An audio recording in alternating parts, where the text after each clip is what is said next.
Okay guys, quick video on taking the carburetor off and cleaning it on a 22 beta Xtrainer 300. So I imagine it's like a lot of betas, but I learned from other folks, and this hopefully will help you too, but the subframe is about the easiest way to get this air boot out of the way.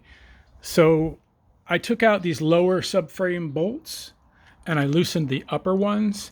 And then the only other thing I had to do is release these plugs. You'll see this one's the one that's attached to that carburetor one that looks like something you don't want to mess with. This was a stubborn bugger because it had some dirt in it, but it's got this little push down clip. You can see that, but getting a hold of it and pulling it apart was tough, so I had to kind of leverage it out with a screwdriver or a pokey thing. As you can see, I did a little poking damage. But I cleaned her all up. I'll put some dielectric grease on that. And then the other one is down here. It goes down to the carburetor as well. And then you got to release the oil hose. It's attached to the carburetor with a little Phillips head screw. And as a matter of fact, what did I do with that?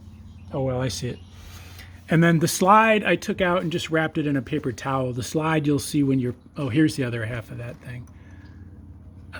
Yeah, that's down below. I don't even know. Yeah, I might not have had to take that. It was wrapped in there, so I took it apart, but I'll clean these out as well. So the slide pulled out and it had this lever thing on top of it. I'll show you in a minute. But so that's the only other thing you got to undo is 2 screws on the slide. So subframe up and out. Well, I had to lift the tank, so I took off some fairings, got the tank bolt out. You can see I bungee corded it to the handlebar. I forgot about that. And then because of that bolt here in the tank, and then I was able to lift the subframe and get it up out of the way. I put a little rubber pad in here to hold it up, but I probably will have to lift it up more because you're trying to release this back air boot because the front one, it's sandwiched, as you know, so you've got to like pull them apart. So I released the rear with the subframe lift. So that's about the quickest way you can do it. Those subframe bolts are a little tough. They've been Loctited in there. So I think what I was getting was float hang up because I kept pouring gas on the ground. So I just cleaned the heck out of this thing. I took all the jets out. I took 1, 2 down on the hole and 3 down low here out. And actually, maybe I should have taken this little star head thing off, that safety screw there. Anyway, I flushed it all out with alcohol. I'm a big fan of rubbing alcohol because it's so clean to work with. And I cleaned out the bowl. It had a lot of sediment in there. Just be careful on the gaskets. I don't have a new gasket, unfortunately. I should have. But the rubbing alcohol can swell those up a little bit, but I just go over it quickly.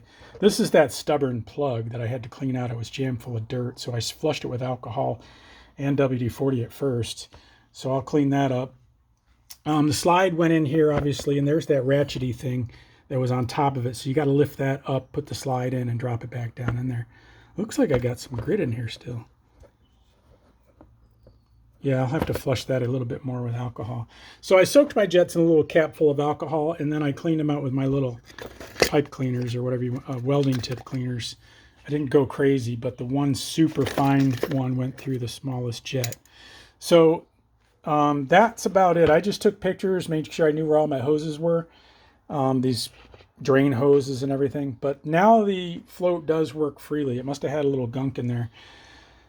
So that's my 2 cents on doing the carb real quick. But hopefully I'll get her back together and she will not be hung up and she'll run a little better. But I'll let you know how it works out. So again, just lift that subframe, lower bolts, loosen the upper bolts, get the tank loosened first. And, you know, I did both tank bolts just so that it wasn't, you know, getting busted or nothing, these plastic connections, with a little bit of fairing removal, as you can see. But that was about as good a shortcut as I could get. Well, I hope that helps you guys, and appreciate any likes and subscribes. Again, this is a 22 beta 300 Xtrainer. I'm sure it's similar to tons of other betas. Take care.